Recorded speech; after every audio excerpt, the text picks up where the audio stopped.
Ja tervetuloa Cafe Board Gamein roolipelien pariin, ystävät. Mä oon Ilmari, teidän pelinjohtajanne, ja nyt on koko pöytä täynnä 4 pelaajaa, 4 raudottajaa, ja kohta lähdetään kattoon, riittääkö nopanheitto ja improvisaatio minulla sekä heillä miettimään, että mitä ihmettä. Sitä ennen otetaan semmonen lyhyt ja ytimekäs vastaus, että mikä tässä sessiossa jännittää itse kutakin pelaajaa, ja aloitetaan sieltä Valtterista. Kaikki.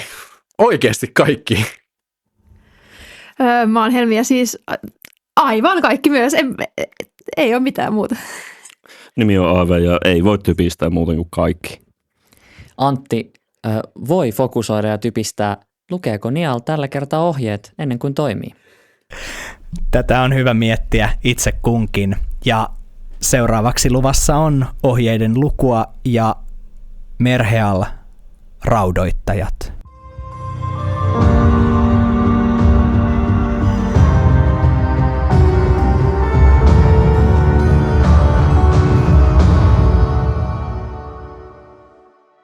Eltrid, Nial, te havahdutte keskeltä metsää. Juuret ja aluskasvillisuus on hieman jotenkin taas teihin kietoutunut. Teidän päätänne särkee, vatsaa kurnii. Riittääkö teidän kestävyytenne tässä oudossa tunteessa? Pelkir. Riittää. Eltrid, pystyt kohottautumaan ylös hieman jo tähän tunteeseen tottuneena, et tosin osaa sanoa mitään. Viimeinen muistikuvasi on ollut tämän metsän laidalla seuratessa Kolradia ja muita raudoittajia. Nial, sinulla on heikotuksen taakka, suorastaan täriset, ja huomaat myös vihlonnan kädessäsi. Samaten sinun viimeinen muistikuvasi on Unhonhiiden laidalta yhdessä muiden raudoittajien kanssa, vaan tässä te olette ilman aseita, ilman mitään muita hyödyllisiä varusteita. Eltridillä vähän ruokaa, sinulla Arasgul veitsi. Nial katsoo vihlonnan kohdetta kädessä. Sanoja kaiverrettuna, muista C, ja toisessa kädessäsi epämääräinen viilto, joka ei ihan muistuta edes kirjainta. Mitä meillä on tapahtunut? Minä en tiedä. Muista C. Kuka tämän on tehnyt? Ja Nial ottaa tikarin ja ottaa toisen käten, se on viiltämässä siihen.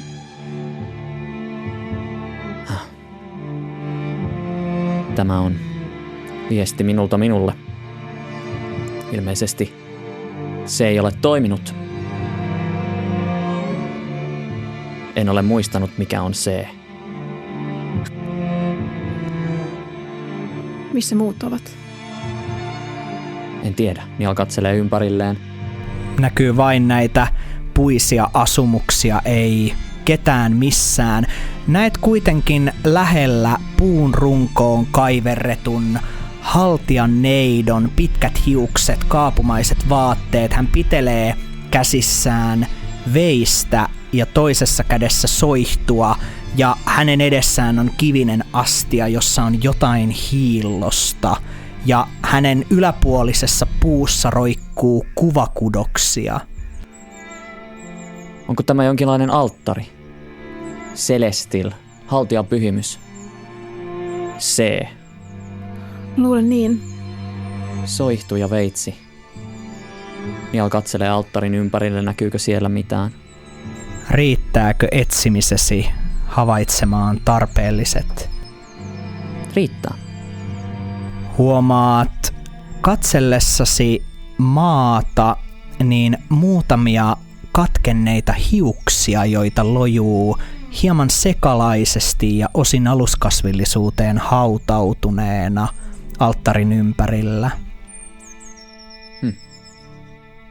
Katso, Eldrid. Ja Nial nostaa yhden hiuksen ja katselee sitä kädessään. Näitä on täällä ympäriinsä. Ovatko ne uhrilahjoja? Ehkäpä. Mutta odotas. Ei tämä niin helppoa voi olla. Tikari, soihtu, hiuksia ympäriinsä. Se kutsuu meitä ja Niall kokeilee päätään, jossa on yhä hiukset tallella, leikkaamaan hiuksemme ja antamaan ne uhrilahjana. Mutta miksi me emme ole tehneet sitä aikaisemmin? Ja Niall yrittää miettiä, mikä on voinut mennä vikaan. Hän yrittää ajatella monessa aikatasossa ja päässä pyörii. Riittääkö Niallin tahdon voima? Ei riitä. Päätäsi särkee yhä kovempaa ja kovempaa, mutta tunnet myös jotain muuta. Lämmön sykkivän ja palaavan käsiisi. Ehkä se on ainoa asia, mitä me emme ole yrittäneet. Miten se voi olla? Ehkä sitten niin. Ainakin meillä on hiukset vielä tallella. Mutta sinä menet ensin. Hyvä on. Ja Niall kävelee kohti patsasta, ottaa sen veitsen toisesta kädestä ja... Onko sinulla tuluksia? Huomaat katsellessasi omia tavaroitasi, että sinulle on jätetty vähän ruokaa, jonkinlaisia hunajakorppuja sekä myös tulukset ja muutamia muita pieniä retkeilytarvikkeita. Voitko sinä sytyttää soihdun? Voin sytyttää. Eldrid sytyttää soihdun. Soihtu tämän veistetyn haltijanaisen kädessä syttyy, ja te pystytte ottamaan sen, sytyttämään tämän astian. Haluatko itse vai teenkö minä? Tee sinä. Niall kävelee Eldridin taakse, ottaa hänen hiuksistaan kiinni, yrittää niin paljon saada niitä yhdelle palmikolle kuin mahdollista ja leikkaa veitsellä palmikon poikki. Katkaiset palmikon käteesi. Tämä on nyt sitten uhrattava. Laita se tuleen. Sopii sinulle tuo lyhyempi kuontalo. Kiitos. Niall asettaa hiukset uhripaikkaan ja näyttää Eldridille, että ole hyvä. Ja ottaa tikarin ja lisää sen Araskul-veitsensä kanssa arsenaalinsa. Eldrid sytyttää. Soihtu koskettaa astiaa, se leviää liekkeihin ja liekit polttavat palmikon. Tunnette liekeissä keväisen, jotenkin puhtaan tuoksun ja nuuhkaistessanne sitä tuntuu valtava naksahdus, kuin korvanne olisivat yhtäkkiä auenneet lukosta, vaan ei siinä kaikki. Te muistatte samassa jysähdyksessä seisoneenne tällä alttarilla useaan kertaan, yrittäneet viiltää sitä Araskul-tikarilla, yrittäneet viiltää omiin käsiinne haavoja siihen, yrittäneet juosta metsää sinne tänne, aina vain päätyen takaisin tälle samalle alttarille, tunteja ja tunteja, päiviä ja päiviä, vaan tällä hetkellä te muistatte sen kaiken. Te muistatte saapuneenne suurelle vihreälle aukiolle, jonka reunassa on ollut tumma maanalainen tunneli, ja te muistatte kuulleenne laulun kaltaisia taianomaisia sanoja, nähneenne vihreä huppuisia hahmoja, menettäneenne tajuntanne samalla kun mustaluupeikko raudoittaja Kolrad on vilkuillut ympärilleen, huitonut käsiään ja sitten jotain on tippunut hänen selkäänsä, vaan ette enää muista enempää, vaan kun tämä jysähdys muistoja tulee ja saavuttaa teidät jälleen, kuulette äkkiä ääniä, eikä edes kovin kaukaa, merkillisiä kamppailun ääniä, joihin me palaamme seuraavassa luvussa.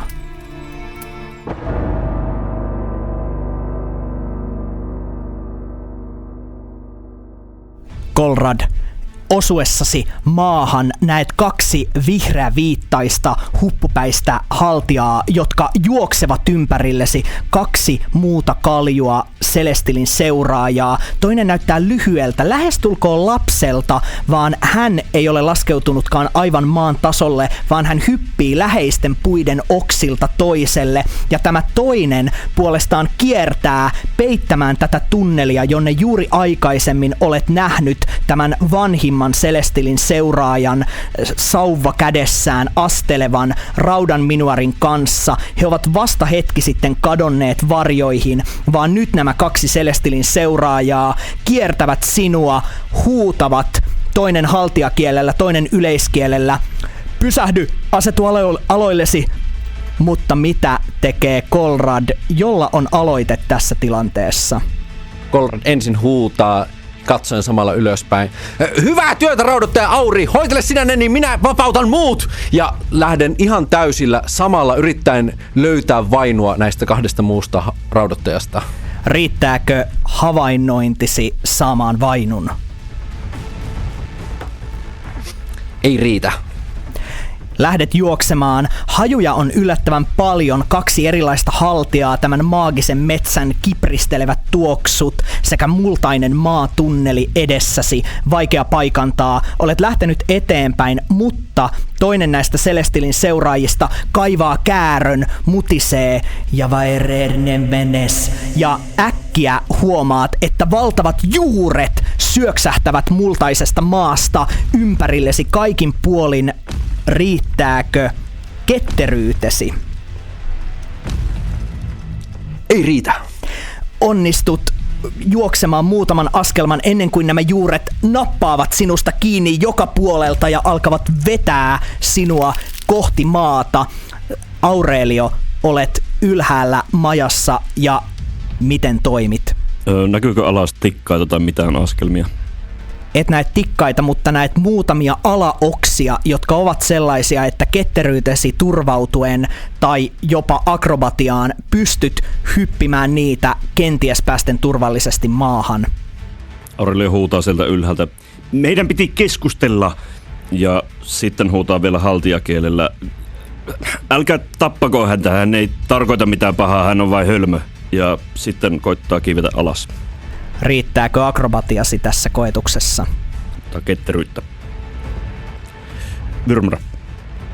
Vyrmra on selkeästi siunannut sinusta tässä yrityksessä, koska onnistut hyppäämään osin haparoiden, osin vain tuuriisi nojautuen oksalta seuraavalle ja seuraavalle sellaisella ketteryydellä, että tämä lyhyempi Celestilin seuraaja kääntyy katsomaan ja näyttää hieman yllättyneeltä tästä ja päädyt maahan asti seisomaan. Hän vetää lyhyen jousen jännittyneeksi, katsoo sinua ja kysyy haltijakielellä: asettaudu maahan tai muuten. Aurelio nostaa kätensä ja laskeutuu polvilleen. Laskeudut polvilleen siihen. Miten toimii Kolrad? Kolrad näkee, että Aurelio on vähän niin kuin antautumassa tälle tyypille. Hänellä on edelleen se oma sarvi, mikä hänellä oli, ja hän yrittää heittää sitä jousipyssyllä niin kuin pitävää tyyppiä. Riittääkö aseiton kamppailusi tai raudoittamisesi? Riittää. Ja sarvi osuu tähän Aureliota tähdänneeseen.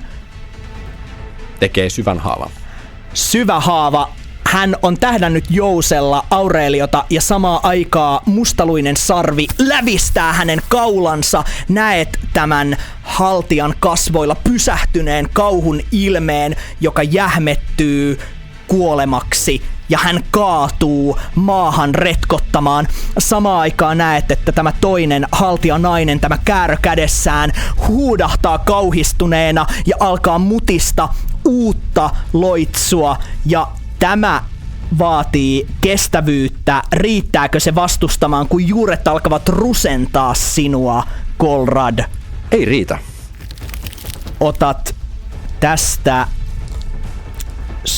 haavan, kun nämä alkavat rusentaa sinua yhteen. Mutta minun peikkovereni antaa minulle mahdollisuuden vastustaa taikuutta aiheuttavia haavoja, ja se riittää. Ja puristat tätä vasten, tunnet sisälläsi musta luusi melkein kuin työntyy luurangostasi muodostamaan sinua vahvemmaksi näitä juuria vastaan. Ja se ei tee sinun minkäänlaista haavaa. Ja tässä kohtaa tämä haltija kääntyy ja huutaa, Tauraniel! Tauraniel, apuun! Haltijakielellä Aurelio. Aurelio kutsuu myrskyä. Ja miten myrsky voisi sinua palvella tässä tilanteessa? Kiinnittämään huomion, Aurelio nostaa kätensä, tuuli yltyy, mustat pilvet rupeaa kerääntymään lähemmäs tämän alueen ylle ja Aurelio huutaa sen tuulen yli. Lopettakaa! Lopettakaa tämä verenvuodatus! Riittääkö tahdon voimasi? Riittää. Tämä valtava myrsky alkaa paisua yläpuolellasi. Ukkonen välähtelee. Tämä Celestilin seuraaja katsoo tätä sinun riimuaan. Kauhistuneena hän laskee tärisevin käsin sen käärön alas, joskin juuret edelleen rutistavat Kolradia, mutta nyt Kolrad, tunnet niiden hieman heikkenevän. Tämä Celestilin seuraaja näyttää painavan kätensä alas antautuakseen. Miten toimii Kolrad? Kolrad täysin piittaamatta omasta terveydestään, hän vaan repii itsensä pois niitä juurakosta. Juuret murtuvat tielläsi, olet vapaa, mitä seuraavaksi? Aurelio katsoo Kolradia myös. Mä alan toisin kerran yritän löytää vainua näistä 2 muusta raudotteesta. Nyt oikein menneen kontaten maahan ja nuuskin maata. Riittääkö havainnointisi? Riittää. Haistat Eltridin ja Nialin yllättävän lähellä. Nial, Eltrid, te olette huomanneet etäisyydessä merkillisen myrskyn, joka on antanut teille hyvän suunnan, ja Kolrad, melkein jo siinä kohtaa, kun haistat heidät, pystyt jo tavoittamaan viirusilmilläsi heidän muotonsa, kun he juoksevat tämän tiheän metsikön läpi päätyen tälle aukiolle, jonka keskellä Aurelio seisoo kädet kohotettuna halliten myrskyä. Aurelio, mitä sinä teet? Laskekaa aseenne, meidän ei tarvitse vuodattaa tämän enempää verta. Kenenkään meistä. Mitä? Mutta Alvari sanoi selkeästi, että kaikki Celestilit pannaan Me laatikkoon. olemme saaneet uutta tietoa. Meidän täytyy keskustella, meidän täytyy neuvotella. Raudottajat ei neuvottele. Eldrid, sano sinä. Kyllä me neuvottelemme. Oi hyvänen aika teidän kanssa. Mä arvasin, että te olette täysin turhaa sakkia kaikki. Näenkö mä missään lähellä meidän aseita? Kun olet nuuhkinut ylipäätään ja nyt havainnoinut pidemmän aikaa, näet, että kun te olette metsäaukiolla, jota ympäröi nämä puiset asumukset, niin muutamasta asumuksesta toiseen kulkee tällaisia jyrkkiä taipuneita riippusiltoja, ja yhden riippusillan keskelle on sidottu muutaman narun varaan sellainen suuri kangasnyytti, josta pilkistää hieman käsikanuunaa sinun kolmihaarainen keihäs sekä muita teidän tavaroitanne. Kolrad katsoo Nialin tikareita. No niin poju, nyt on aika näyttää sun kyvykkyys. Tiputa pussi. Nial ottaa sen tikarin, jonka hän otti tältä patsalta. Niel, älä. Ei neuvottelun tarvita aseita. Ehkä ei tarvita, mutta asema on parempi niiden kanssa. Ja silloin Nial keskittyen erittäin tarkasti heittää sen tikarin kohti tätä köyttä. Riittääkö veitsesi? Riittää. Ja tämä nyytti tippuu siihen Kolradin ja Eltridin ja Nialin välille. Ja Kolrad saapuu sen luokse juuri samaa aikaa, kun tähän tummaan tunnelimaiseen aukkoon astelee seisomaan kiireisin askelin Tauraniel, tämä Celestilin seuraajien velho, sauva kädessään, vihreään huppuviittaansa sonnustautuneena, sekä repaleisessa viitassa tämä Minuar, jonka te näette vain kasvot hetkeksi ennen kuin ne kuorruttuvat täysin kaljuksi rautaiseksi hahmoksi teidän eteenne, jonka kaikki tällä aukiolla tunnistavat. Taureniel kohottaa kätensä ja sanoo, Fereis, meidän täytyy kaikesta huolimatta antaa heille vielä yksi mahdollisuus, vaan riittääkö Taurenielin suostuttelu? Se riittää. Tämä raudan Minuar katsoo häntä ilmeettömin kasvoin, mutta näyttää hetkeksi aikaa laskevan käsiään. Ja nyt, jos on tilaisuus puhua tänne edes jonkinlainen tauko neuvotteluun, ketä tahansa teistä nyt on sen hetki. Aurelio laskee kätensä. Nial menee lähelle tätä haltijanaista, joka on pudottanut kääränsä niin lähelle, että hän voi koska tahansa ottaa hänet panttivangiksi. Myrsky hälvenee Aurelio. Ja miten neuvottelu jatkuu, seuraava luku selvittää sen.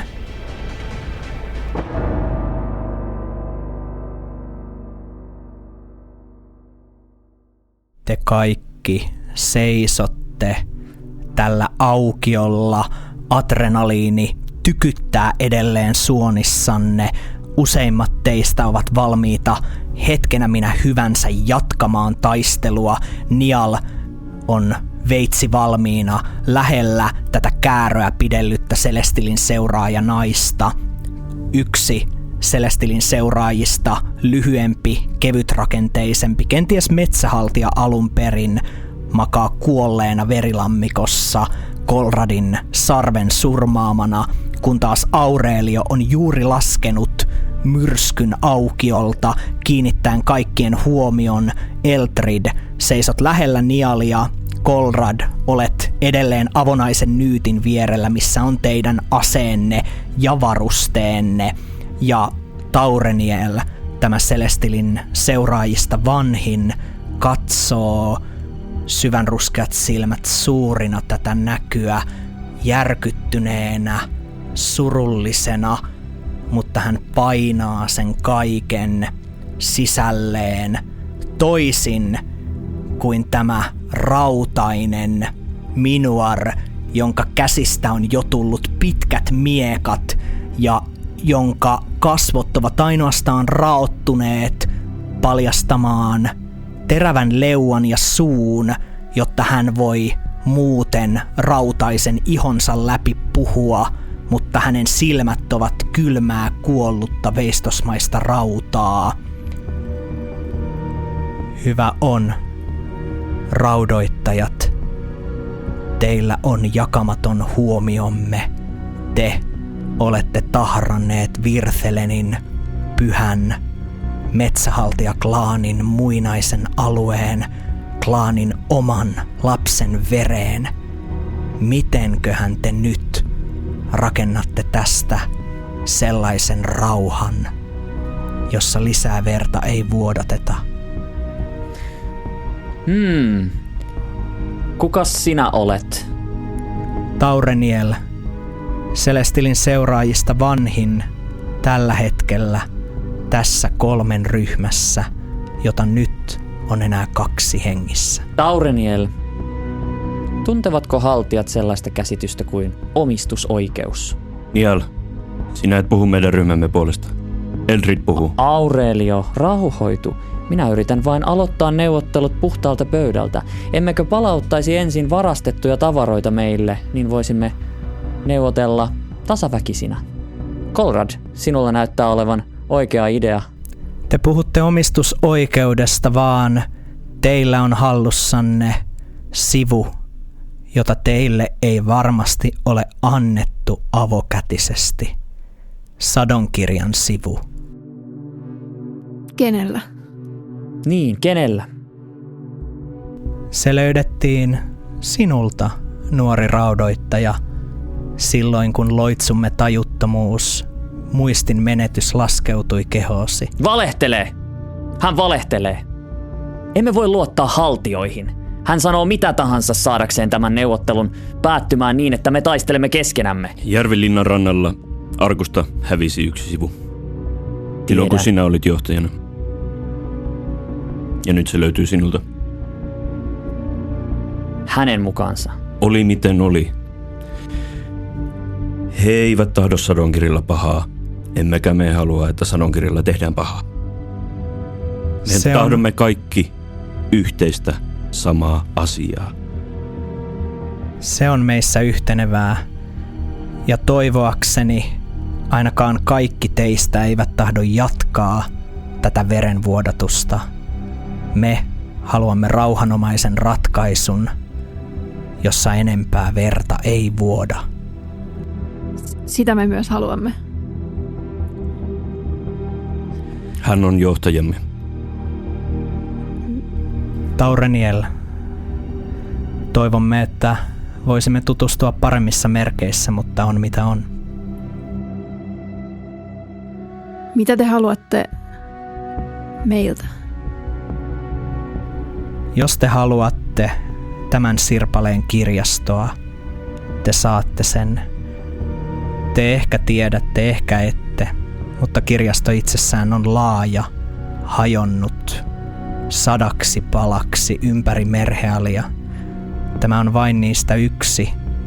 Palat olivat yhteydessä vielä sodan aikana, vaan me onnistuimme, tai paremminkin Minuar Aodhan onnistui katkaisemaan tämän osan yhteyden muihin, ja siksi nämä loitsut, kirjat ja kääröt eivät olleet Minuarien käsissä teitä vastaan, sillä yksi Minuar näki, että sotaa ei tulisi käydä, ei näillä aseilla, vaan nyt me haluamme kuljettaa ne turvaan Celestilin seuraajien luo, neidon huipulle, kauas Merhealin keskelle, lähelle Rovenaa. Siellä ne ovat turvassa, ja siellä kukaan ei pääse niihin käsiksi, mutta vanha tieto ja myös semmonet viisaudet, jotka usein jäävät teidän katseiltanne uupumaan, ne voidaan säilyttää. Te saatte kirjaston. Me viemme sen, mitä kirjastossa on. Ja lähdemme kumpikin tahoillemme. Siinä kaikki. Te sanoitte myös, että Sadonkirja kenties ylläpitää. Vanha taikuus on monitahoista. Emme ole varmoja, tarkoittaisiko kirjan tuhoutuminen sitä, että myös sen monet lahjat, pitkät kesät, satoisat kaudet Nameleonissa, kenties ne myös tyrehtyisivät, jos kirja tuhoutuisi. Me emme voi ottaa sellaista riskiä. Tuomitsisimme satoja, ellei tuhansia ihmisiä ja sukupolvia nälänhätään ja kuolemaan. Meidät lähetettiin tänne tuhoamaan Sadonkirja ja varmistamaan, ettei se tee mitään pahaa. Ei tuolla voi varmistaa, ettei sillä enää tehdä pahaa. Te puhutte olevanne täällä estämässä pahantekoa, vaan ainoa uhri tässä tilanteessa on vierellä teidän raudoittajanne surmaama. Niinkö?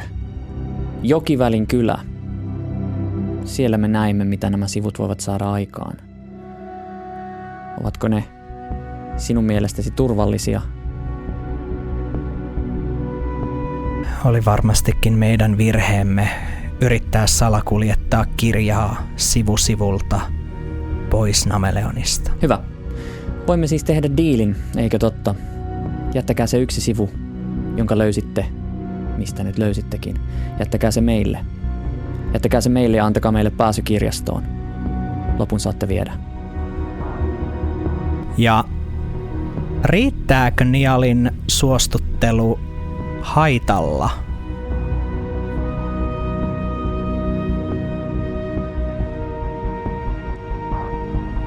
Riittää. Taureniel katsoo hyvin pitkään Nialia, puntaroi näkemäänsä. Sinulla on jokin, mitä haluat sivusta. Jos voisimme tehdä tuon myönnytyksen, mikä tässä tapauksessa olisi meiltä jo paljon, ja hän katsoo sitä kuollutta Celestilin seuraajaa, niin silloin minun on saatava tietää, mitä aiot sillä sivulla tehdä. Veitsikorvaa. Tiedätkö, mitä Havulinnassa on tapahtunut, kun tässä näin luetaan rumita laskemaan? Ja se kääntää sitä sen rautaista päätä. Sillä ei liene mitään tekemistä tämän tilanteen kanssa. Ei varsinkaan. Siellä vaan taistelijoita pistettiin lakoon ja sitten myös kaikki lapset ja kaikki naisetkin kyllä näin. Juuri niin, ihmishengillä ei ole haltijoille mitään väliä. Näinpä. Taureniel, te näette, että sen silmät alkaa vetistää niin kuin siihen kohoaisi kyyneliä. Ja sit se kääntyy katsomaan sitä raudan minuaria. Fereis, mitä sinä olet tehnyt? Me puhuimme, että Havulinnan väki oli meille vaaraksi. Tavalla, mitä te ette tule koskaan ymmärtämään. Samalla tavalla kuin nämä raudoittajat ovat meille aina ja nyt vaaraksi. Ja tää ottaa askeleen lähemmäs tää Taureniel tätä raudan minuaria. Fereis, nyt minä varoitan sinua.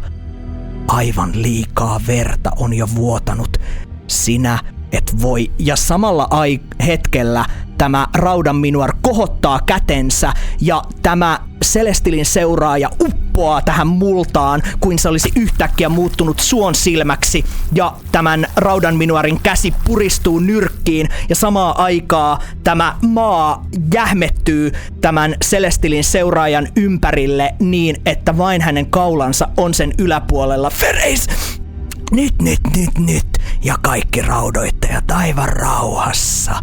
Minä kunnioitan Celestilin seuraajia, joskin vain siitä syystä, että te olette tehneet minuareille toisinaan oikein, mutta se kirjasto ei taida olla Celestilin seuraajien kirjasto, joten jatkakaahan te neuvotteluanne hyvästä ja oikeasta. Ja minä lähden vähän jututtamaan Aodhania. Mitäs sanotte? Golrad heittää kolmikeihään kohti sitä minuaria. Heität kolmikeihään. Riittääkö keihääsi tässä haasteessa?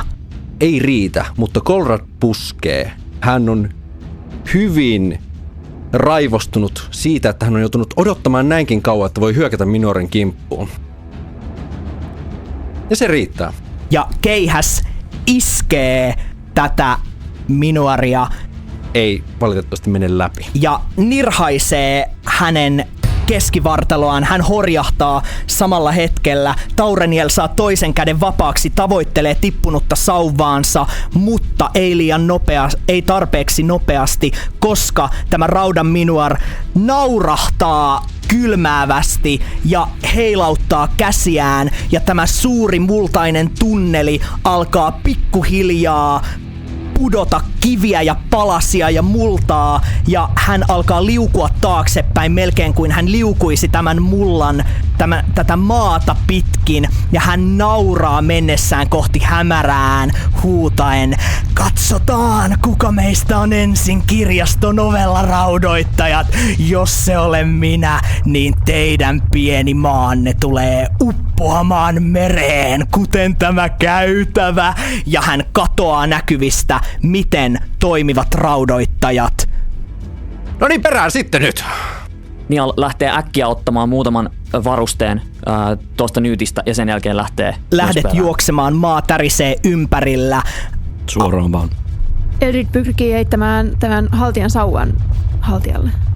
Eldrid työnnät tämän sauvan Taurenielin käteen. Hän kohottaa kätensä ja osa tästä jyrinästä ja tunnelin sortumisesta näyttää pysähtyvän hetkeksi aikaa. Taureniel sanoo: minä yritän kannatella tunnelia niin paljon kuin mahdollista tämän maan henkien tähden. Pysäyttäkää Fereis, mutta älkää missään nimessä surmatko häntä.